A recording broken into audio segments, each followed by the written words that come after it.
Gold is in an incredibly powerful position right now, and here's why. First, this year we've seen a historic shift. Foreign central banks now hold more gold than U.S. treasuries, a status they haven't seen, I think, since 1996. That suggests a profound rebalancing away from dollar-linked debt and towards tangible geopolitical proof assets. What's notable here is that back in 1990s, when market confidence in traditional reserve assets also shifted, gold wasn't center stage, and it wasn't really in the limelight. Right now, though, what we're seeing is that on top of that backdrop, gold equities are outperforming even the bullion, which has been doing astonishingly well for years now. The New York Stock Exchange ARCA Gold Mining Index is up over 50% year to date versus gold itself at around 25%. The divergence underscores the operational leverage on display. Miners profit disproportionately from rising gold prices, and many are disciplined with capital returns. This is key with the guests we're going to have on here. Couple that with the entire structural demand, as we've talked about, we have a real durable hard asset allocation trend that is occurring. So gold today isn't just a hedge, it's center stage in global capital recalibration. And with me is Luke Norman, chairman and co-founder of US Gold Corp. It has its CK Gold project in Wyoming, fully permitted gold copper mine targeting first gold concentrate by 2028, with key engineering as of today as well. Some updates on that are emerging as a compelling, very near-term production opportunity with U.S. hard assets. Luke, how are you? It's a real pleasure to get to chat with you. Same goes, Andrew, and I'm doing quite well, actually. I tell you, if you told me a year ago I'd be sitting here in a summer bull market, you might have brought a tear to my eye. It's been a tough decade preceding this. It really has been. And there's so much to uncover with your story, because this is you can count on half of one hand how many projects are this near term and this close. And you get the added benefit that you're a U.S. company, U.S. asset in a very friendly jurisdiction. Yeah. And people that are looking at some of the stocks that maybe they've missed out on, like, Newmont's done really well, or like Nico's done fantastically well.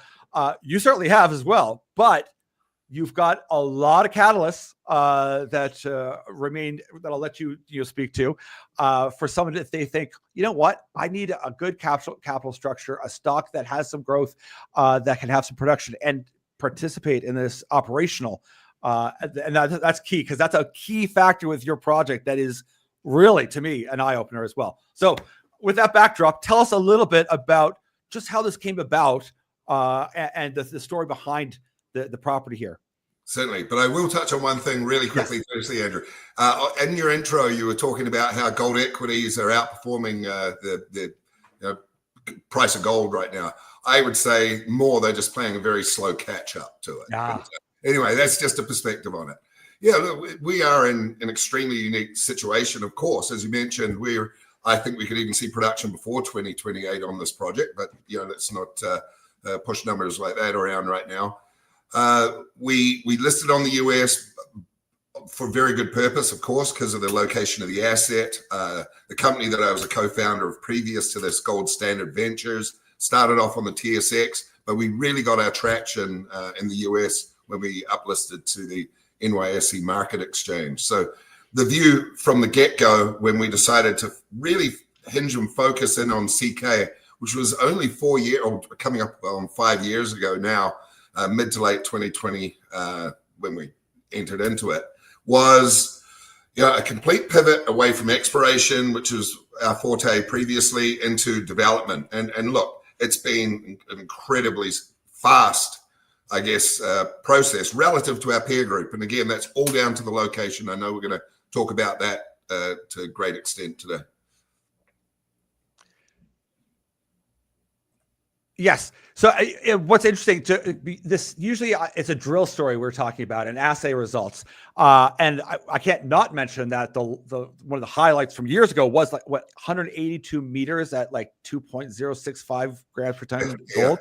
Yes. So significant. So just so people have a bit of a sense of what they're dealing with and what they're talking about. Because we have to reframe this that usually I'm talking about, they're expanding, they're doing infill, they're doing this, they've got assays coming. This is you've well beyond that. You already have that. This is great. You've done a pre-feasibility study as well. but you're really ramping this up to be in production and take advantage of this. I mean, I would say long-term bull market we're entering. Well, you know, you got to take into consideration first and foremost our CEO, who is George B. George has built some of the largest gold mining operations on the planet. You know, he was a 16-year veteran at Barrick. His actually soiree into Barrick, his initial first job at Barrick was turning what was then known as Betsy Post, a lump on the North Carolina Trend into what is now today Goldstrike. Then he picked up tools. He moved down to South America for Barrick and has built some of their largest operations on the planet. So I'd say the guy knows how to dig a hole and generate value. It'd be a fair statement. So when I dragged George back into business to take the helm of this company, you know, he was actually the one that was pushing me. He said, we can permit this and it's going to be highly profitable.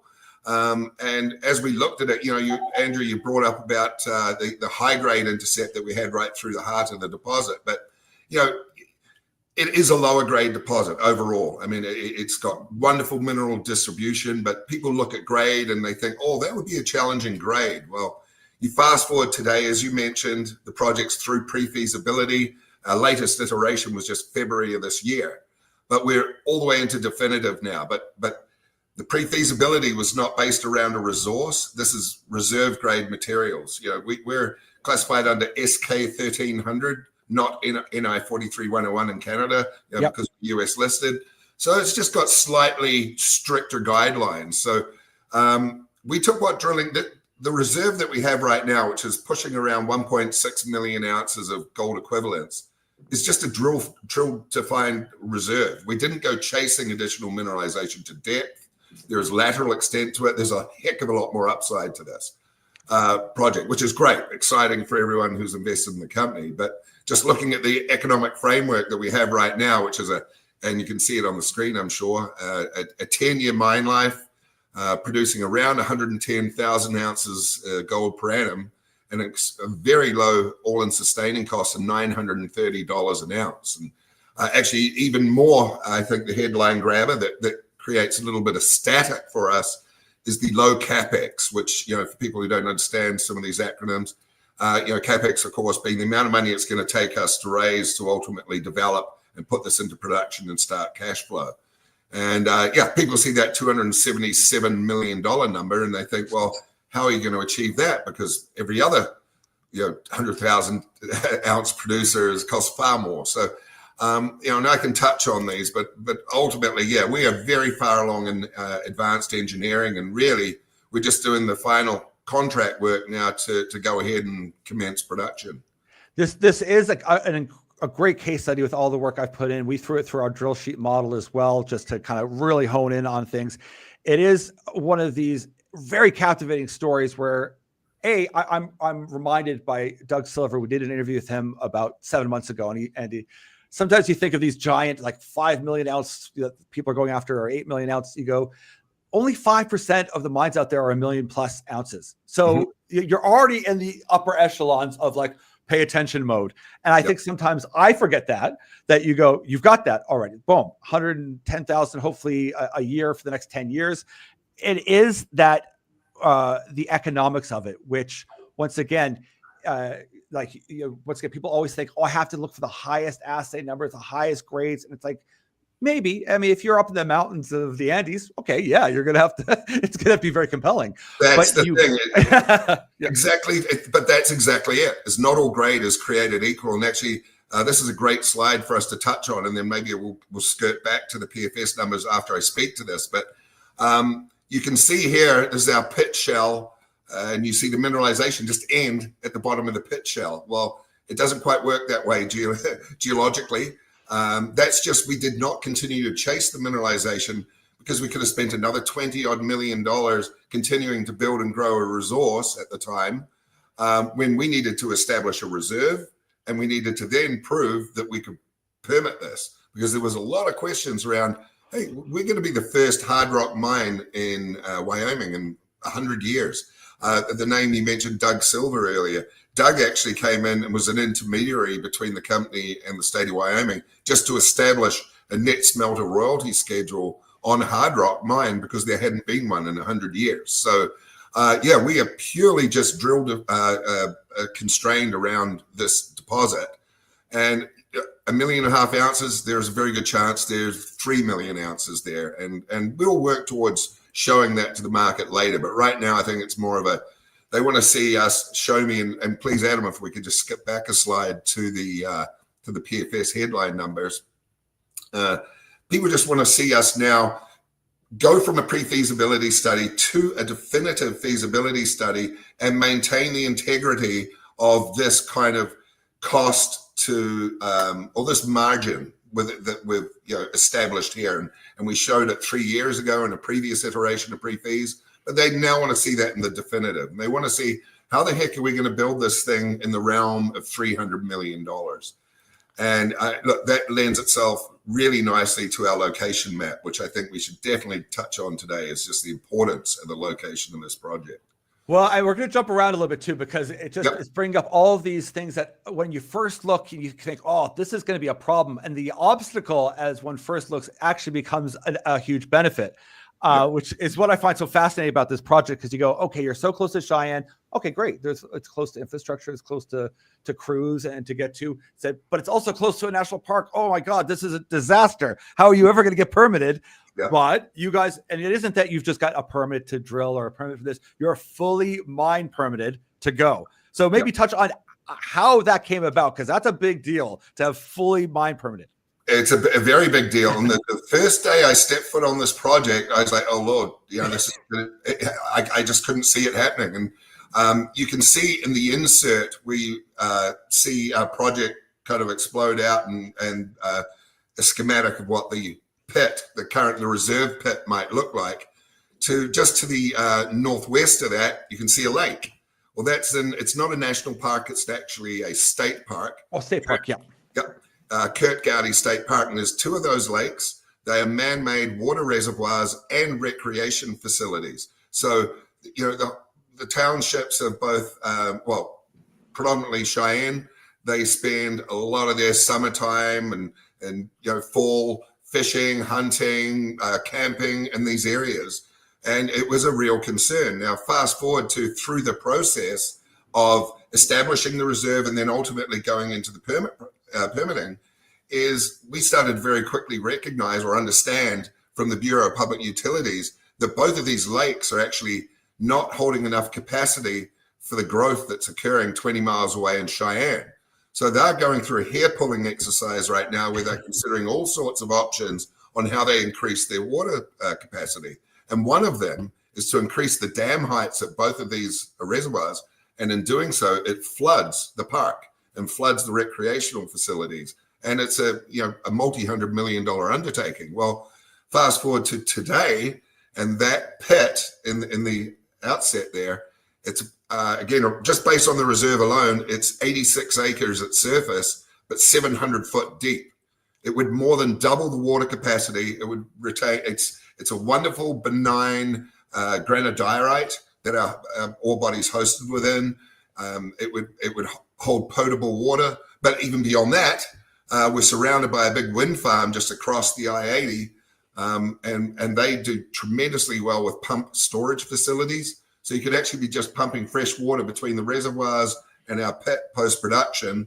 It's saving a park, and it's helping with green energy. So it's a pretty remarkable project. It's amazing, because you would think, oh, someone's just trying to greenwash. It's like, no, that's literally the plan. That's how this is working out. And in part, and you touched on it, it's because of the metallurgy that you've got. And we will jump into the Jameson self-flotation. Maybe you could explain to people what that is and how it works and why that matters. But you've got a clean ore body, essentially, for the most part. And that leads itself to that you can work with this kind of water ESG play. And it's not only is it not taxing on the water system, you're actually adding a value back to the entire state and to Cheyenne in particular, the other city nearby.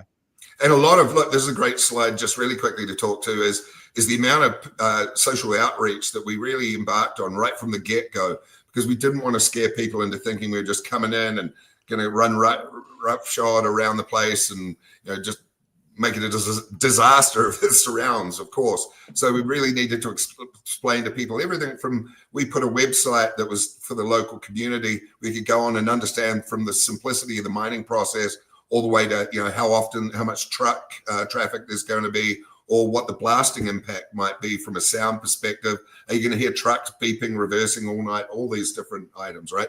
So once we got comfort with the community that this was going to be okay and it was not going to be highly impactful to them and it would have these additional benefits, then things really moved along quite quickly. Now you put out a news release too, because everything ties in together. But you're leveraging this permitting as well. You see, there's some engineering news today in regards to power as well, which is obviously vital. But that's kind of hints at people that this is moving along. Rapidly here. No, we just signed with Black Hills Energy. They've got a substation 16 miles away from the project line. It was always established that they're running the power to the project, and we're paying it through amortization by our kilowatt hour price at the gate. So we don't have to come up with $100 million to transmit energy into the project or any of that. That's going to happen through just our power usage, and our power usage costs are extremely low as well. That's again the other uniqueness about the site of CK is, we're right off the I-80 corridor. We've got Union Pacific and Burlington Northern Santa Fe rail within miles of the project. So getting heavy equipment in there is a nothing. 20 miles out of Cheyenne is a major industrial hub in the resource sector. A lot of coal, trona, other forms of resource exploitation going on in the state of Wyoming. So what that also means is there's fuel refineries where we've cut a deal with a neighboring fuel refinery. We've got Dyno Nobel, the explosive company, have a factory just 20 miles away from us. Big steel fabrication plants that we're going to use for bringing in building tanks and different aspects around the project. So the project becomes kind of a gig employment project, and that's where the costs really come down in a situation like this. If we were sitting up in the snowfields up in northern Alaska and trying to bring this equipment in and specialized personnel, the fly-in, fly-out costs, transmitting power, you would have a CapEx that would look more like $700, $800, $900 million. When you can bring in employees and they're going home at night, we're busing them in, they're sleeping in their own beds, they bring their packed lunch, it has a massive impact. And a lot of those workers too, like they could be contract work. Like if you need to call in someone's specialty, like once again, you're not saying, oh, we have to call someone in Vancouver, or to hop on a plane, fly up, fly back 3 days later. And we're an hour and 15 from Denver International Airport. I mean, it's just a very unique location. We're right. Thank God it was not discovered across the Colorado border. It would never happen. But thanks for being in Wyoming. And an added benefit to this, once again, tying in the pre-feasibility study, and I know you're getting towards the definitive, is that there's all these bonuses. And I'm going to kind of say to some degree that the copper is a bonus, because it is a porphyry. So like we'll get into that, that there could be a significant upside. I mean, porphyries tend to be big, they tend to be clusters. So there is a possibility there, but just as what you have right now, between that and the aggregate, like that alone, it's not in the feasibility study, is like a bonus of a significant value bonus that can be utilized in lots of different ways. That maybe we'll let you start off with, and we'll banter some ideas around, because it is significant. It's not small, and it isn't the play. This is a gold play with a copper and an aggregate kind of backstory. Yeah, and we even downplay the aggregate now, which is funny because I couldn't shut my mouth about it a few months ago, but I've learned to. I'm slowing to, but if we could actually go back to the locations map, it would be very helpful to explain this situation. But again, all the way down the West Coast, Washington, Oregon, California, good luck. You can't go into the old riverbeds. You can't go in and start new quarries. Getting aggregate sources is extremely difficult all the way down the West Coast. Well, then include into that Colorado. So like I mentioned, we're sitting right along the I-80 corridor, but what you see when you see our land insert there is just to the south of us is a quarry that is harvesting a very similar granodiorite to our host rock. And it's owned by Martin Marietta Materials, and they're a $50 billion New York Stock Exchange listed materials company. And they are, again, harvesting just aggregate. and by way of open pit, and they put it onto the rail line, and it runs down into the Colorado Front Range and also westward out towards California. So they have a great relationship with Union Pacific and Martin Marietta. Well, we were approached by Burlington Northern Santa Fe, who run just to the north of us, about 5 miles to the north of us. And they're like, hey, we want our own source of aggregate. We want our own source of rail ballast. So we started doing all the different tests that you have to do for the competency of that rock. Will it handle abrasion? How much moisture does it hold on to? Is it going to leak acid everywhere? Well, again, a low sulfide deposit, we don't have that problem. Otherwise, we'd have much higher grade. But so it works in really nicely. So now we start looking at what's the price metrics on this. Well, lo and behold, just within our reserve report, we have 40 million tons of that we've paid for to harvest, and the plan was just to put it back in the pit. Well, that's $20 to $25 per ton rock. So you're looking at an $800 million to $1 billion in situ value of material sitting on surface for free, nowhere in the economics, nowhere in the pre-fees. So now we want to use that. We're thinking, well, look, we're not a materials company, Andrew. We're not going to try and get into marketing aggregates into construction, but we do.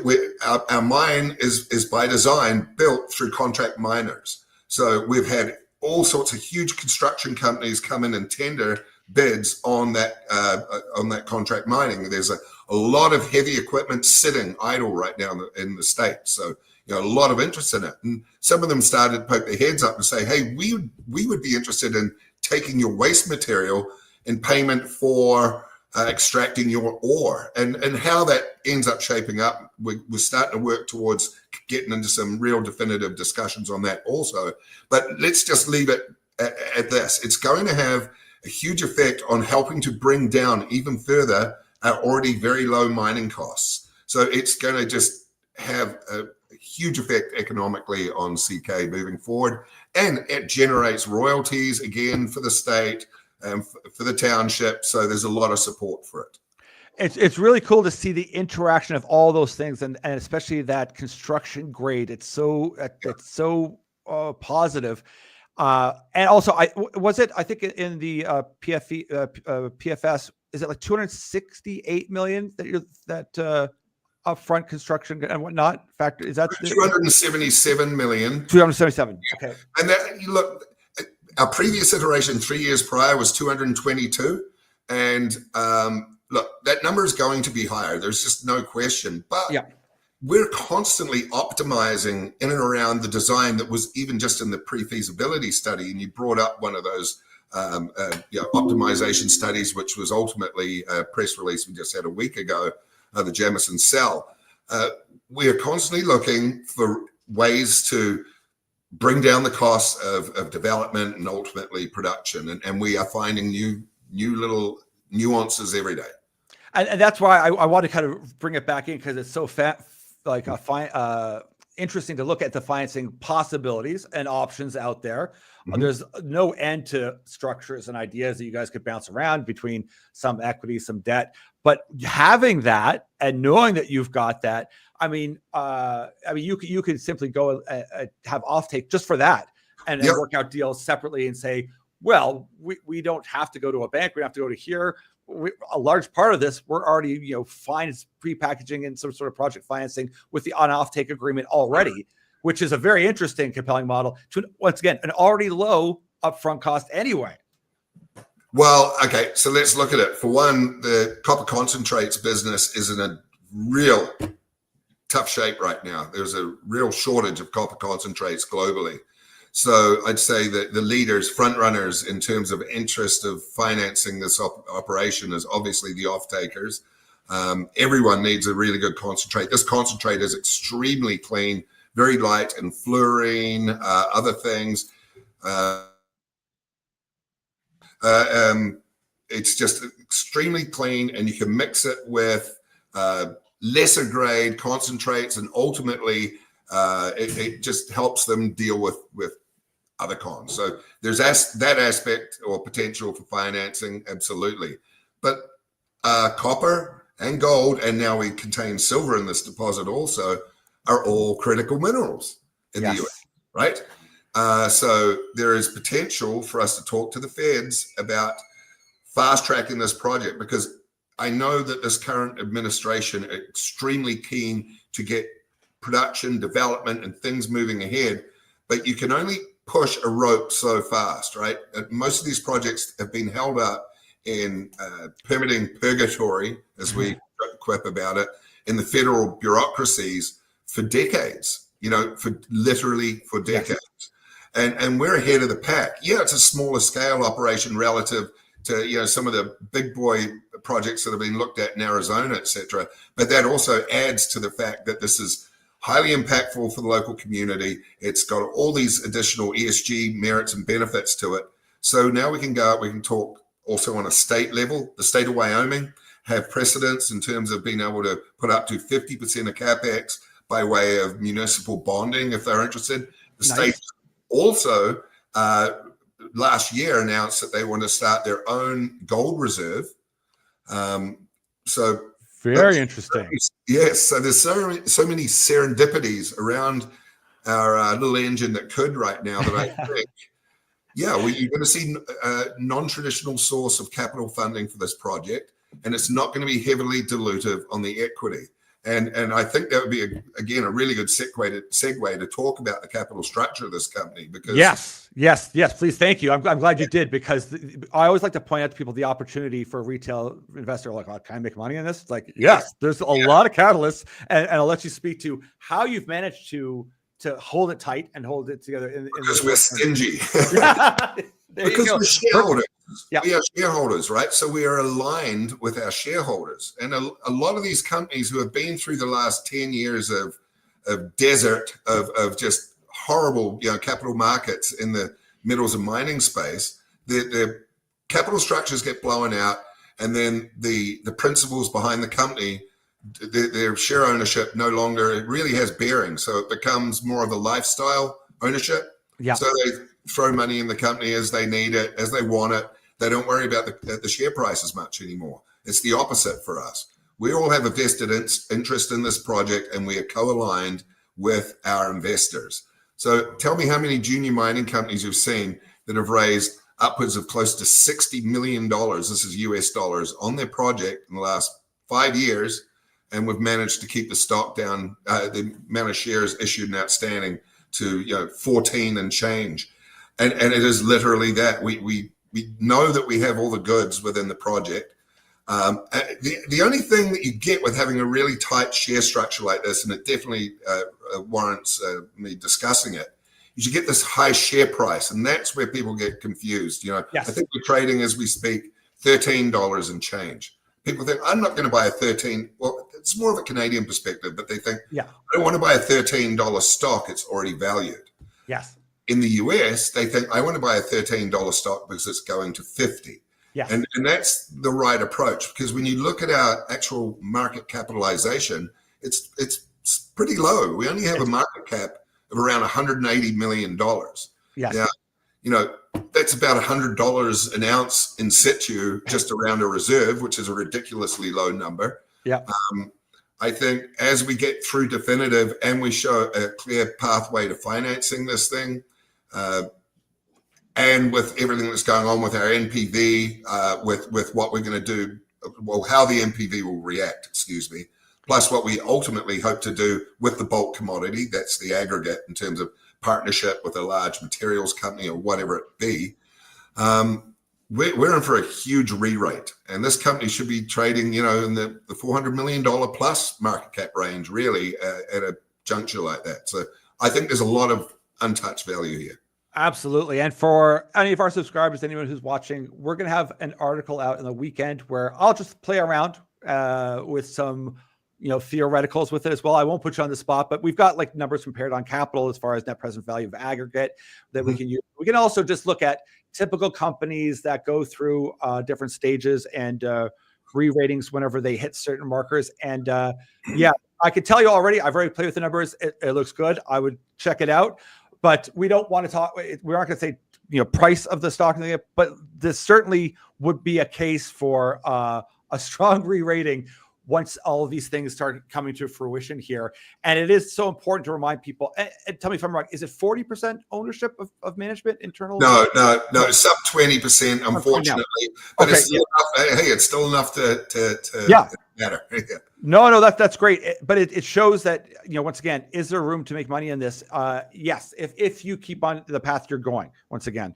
And we're not even touching on, which I want to remind people again on this being a copper porphyry system that extends. So at depth, and I know that you guys had stopped doing any exploration. That is a lot of your forte because you already have something to build upon. But I also want to stress upon people that when they hear that, they sometimes think, "Oh, that's the end of the story." That is not the case with you guys. There is a huge pathway to mine life extension, and this is what also makes it an interesting story: is that you're looking to get it producing.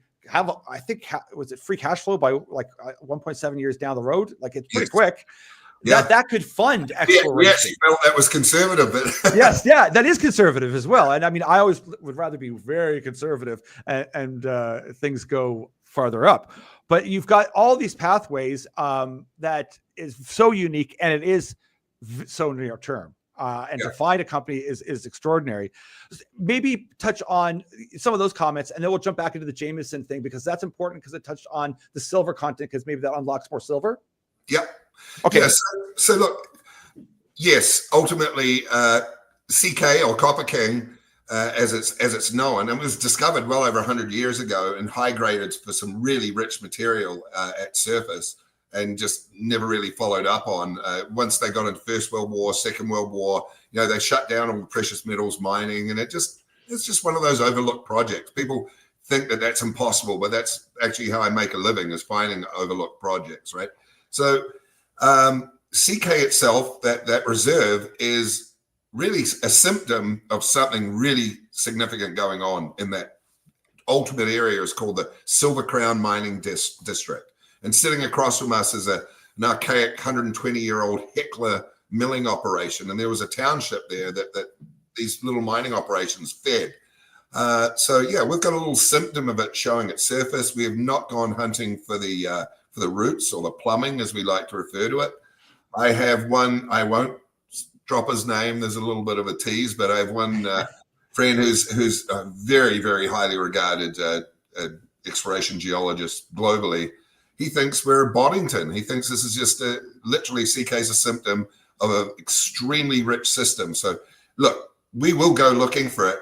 But, when I refer back to our stinginess and our capital structure, we just didn't want to go spending another $20-30 million chasing mineralization, then find out, we couldn't get it permitted. And there was all these just different nuances and catch-22s. So we just stuck. Let's get 10 years of mine life. Let's get greater than 100,000 ounces of production. Let's put an economic framework around it.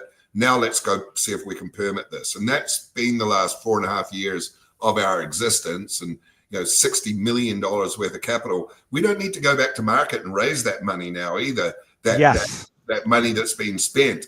And then people look at, but you need $300 million to build the mine now. Well, again, that's not going to be $300 million of equity off the top. It's not going to be close to that. We've got some really imaginative ideas and ways to fund this, and it does very well under debt. Yes. And that would be a fascinating conversation down the road. And we're going to play with that in the article as well of interesting things. And you did highlight the market is much more open to these unique structuring, especially when there's such keen interest on offtake. And like you said, there really is. I've looked at a couple of projects in Africa where they've done some really fascinating financing, in the futures market and selling, forward. There's all sorts of interesting things, but you already have, without having to look too hard, you already have the aggregate. You already have a copper offtake that could happen. And you've got nearby, industrial use people that would want that could work in. And I think that adds that economic flavor to this that makes it so captivating to see as a case study where you don't need to have a massive, huge ounce deposit with huge, super high grades, yet it's up in a glacier, where it's like, no, if you have it situated and you have all these angles worked out, it's very profitable. And it's a free cash flow generator, which is something people love to hear. It's a bit of an old thing from back whenever I was young. You want to look for that discounted free cash flow. This is going to be like, I should say, be careful.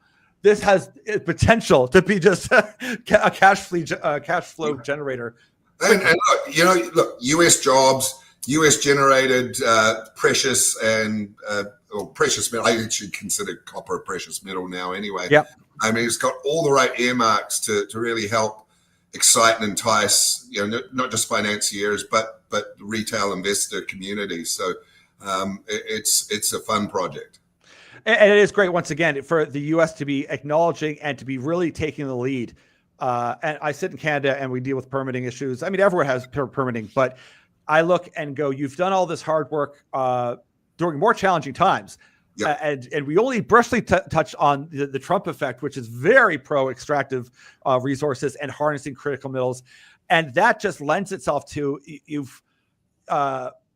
just illustrates you guys made the right decision. Yep. And then the universe is answering. It's all funneling together to present this opportunity that's developing rapidly. And it's developing rapidly, not only in mining terms and understanding at speed, but it's happening. It is fast without the fast tracking of a Trump administration.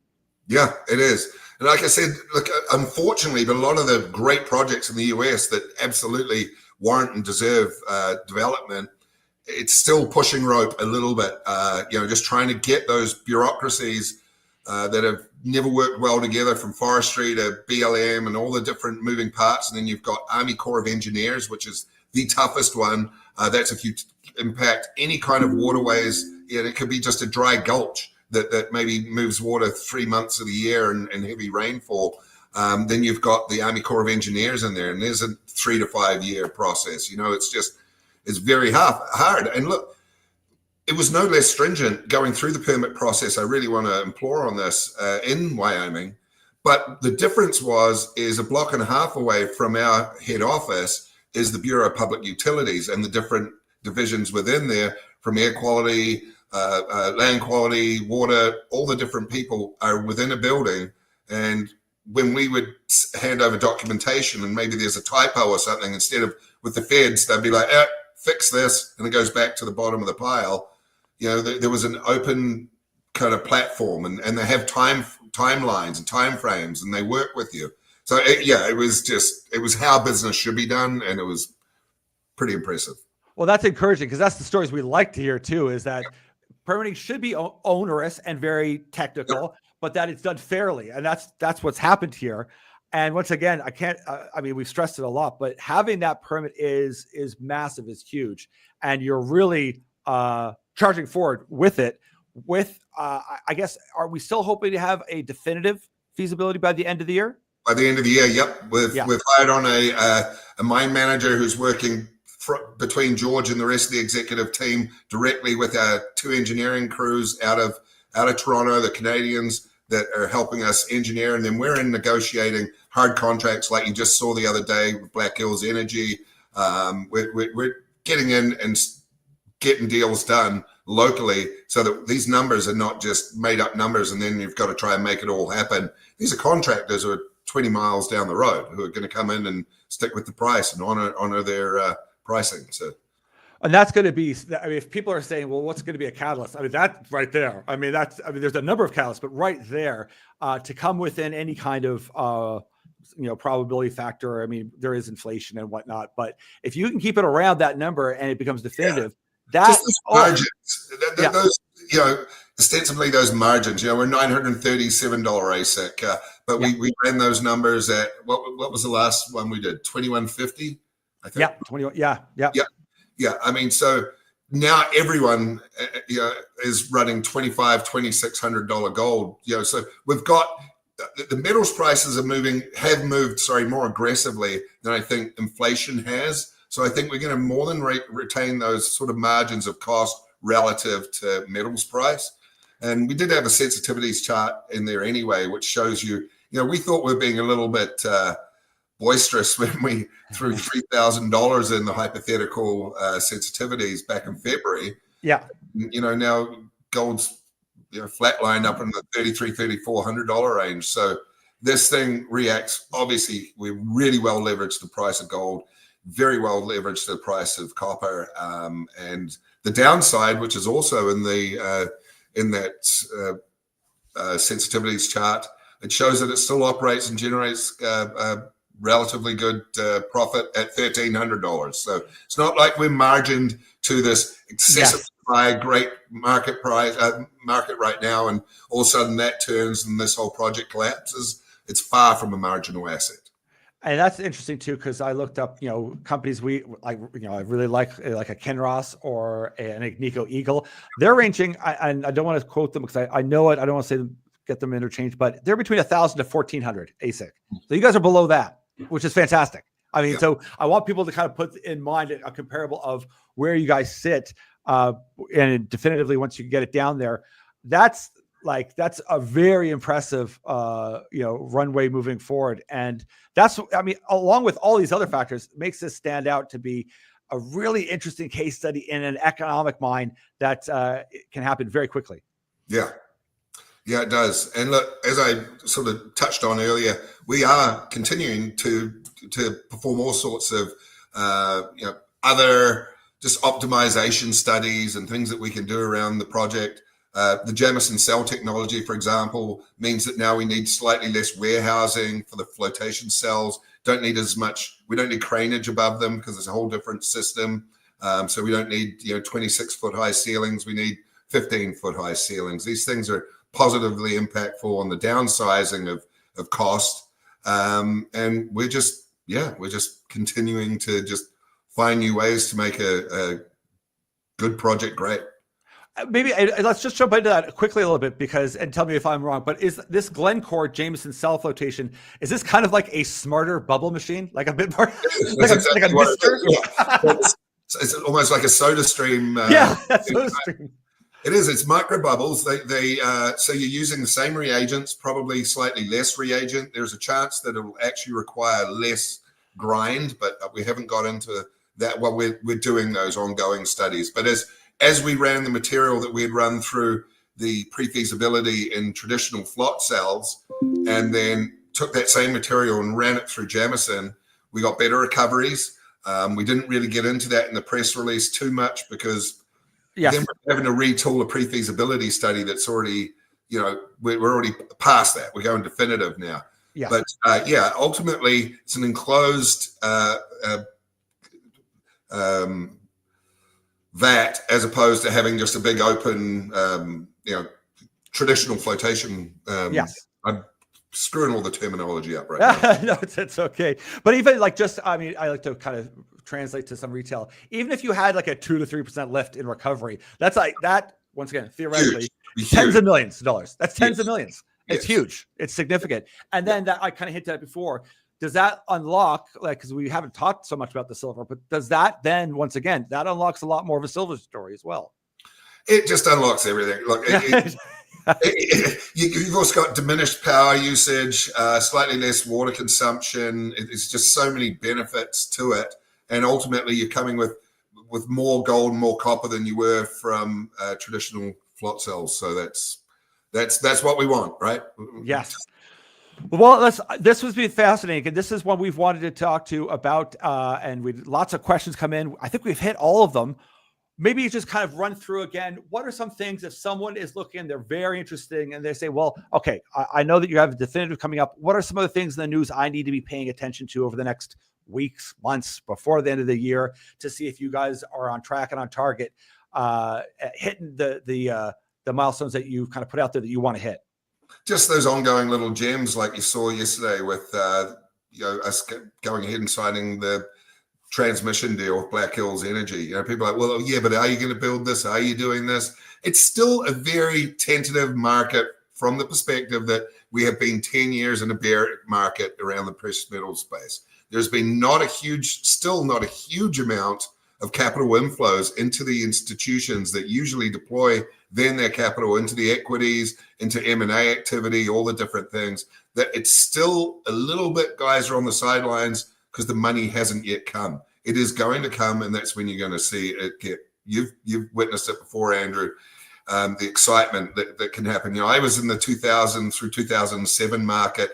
There was a bit of a correction there, 08, and then 09 into 2011. It was just, it's quite a remarkable thing to be a part of. And I think we're still in the very early stages of this bull market. And when people start to see that happening, but sorry, back to your question, for us, little catalysts that are going to come along. I mean, we have the ability, as we're doing definitive, to highlight these things as they occur. So I think those are extremely important, but really the smart money is sitting here watching us get this thing closer and closer to actual development production. And there's going to be a big shift in our valuation at some juncture. And when we evaluate the merits of what could happen and the net present value and whatnot, that's that's not even taking into account if we get the type of market that we both think is happening and it's coming. I don't know anybody in a space who doesn't think there's going to be north of 3,000 gold for any time. There's no catalyst I see in the economy that screams, hey, let's get back to everyone buying dollars. It's going the exact opposite direction.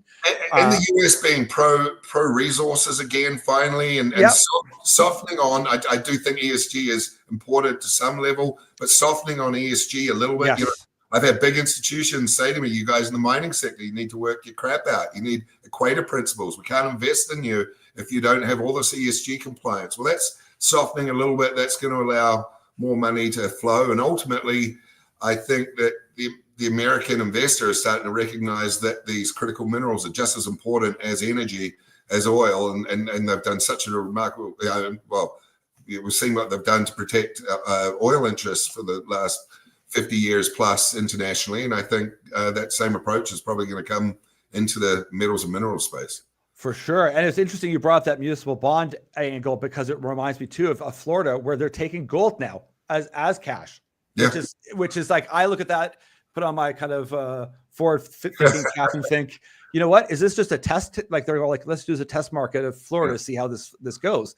But that's a big recognition. And that isn't just like a small kind of story off to the niche side. That's a big move, that more and more people are becoming more like kind of that 1970s idea of resilient, of wait a second, maybe having hard assets, hard commodities in all the challenges we're facing. Maybe I should be looking at that. And, it's been happening, and it's going to be continuing happening at pace here. And it's really exciting once again to see that you've got, even with the ESG, all of the angles they're working out for you. Like the things that, once again, what we talked on, that we thought this is going to be a barrier to entry, this is going to be terrible, ends up being actually a big synergistic positive plus side for the project. And let's talk to just really quickly what you mentioned about what's happening in Florida. I've got a possibly even more useful kind of perspective in terms of how to look at it. So what happened is a lot of the retail cash inflows that would usually show up when gold has moved like this and hasn't quite showed up yet was because it was readily sitting on the sidelines to go. Obviously, a lot of that went into cryptocurrencies. Well, we have, as a shareholder, a founder behind the three largest crypto miners publicly listed on the planet, okay? And the individual who helped put together all the assets that's in there, in those companies, is a large shareholder of ours. And he quips to me that if you own crypto, you should absolutely own gold. And I think at some juncture, that lesson is going to be learned by crypto owners, that crypto is great to have in a digital wallet hidden somewhere, but to have physical gold as well is really, really big. Absolutely. We like to hammer that into younger people, is that, listen, I mean, I understand you're and the Fed and you're angry with the money printing and you've gone to crypto, but like there doesn't have to be this clash of either Bitcoin or gold. It's like, no, I mean, they are synergistic and they have the same story. And if you are young, it's the perfect blend of having a basis in reality of the physical world with an object, gold, that always has 6,000 years worth of history of data, compared to a newer asset that is exciting and technologically savvy. It's a great marriage for anyone who's making decisions moving forward. Yep. Fantastic. Luke, this was awesome, fascinating. We love what you guys have done and have put together over the years, all the hard work. And if people are interested, we're going to put out a bunch of ideas about what we think could, in theory, happen that are all just, they're just just out there kind of thing. And check us out in Substack to see, and give us a comment. Tell us if you think we're right or wrong. We'd love to hear it. But this is a extremely exciting, near-term, super rare permitted project that is in this blossoming gold space that people are really waking up to. I mean, they're selling out of bars in Costco. It's crazy. So we look forward to more news, the definitive coming out, and I'll leave you with the last takeaway. Yeah, look, aside from our little crypto digital meets analog discussion, I just think we are right at the cusp of a really big shift in our company. There's already a lot of eyeballs on us. I think you're going to see that culminate into some real storage of value moving forward. So love to have new shareholders. Reach out to us anytime. Anyone who's watched this and wants to know a little bit more about the company. Excellent. Well, thanks so much. Enjoy the rest of the day, and we'll check out for news real soon. Great. Thank you, Andrew. Take care.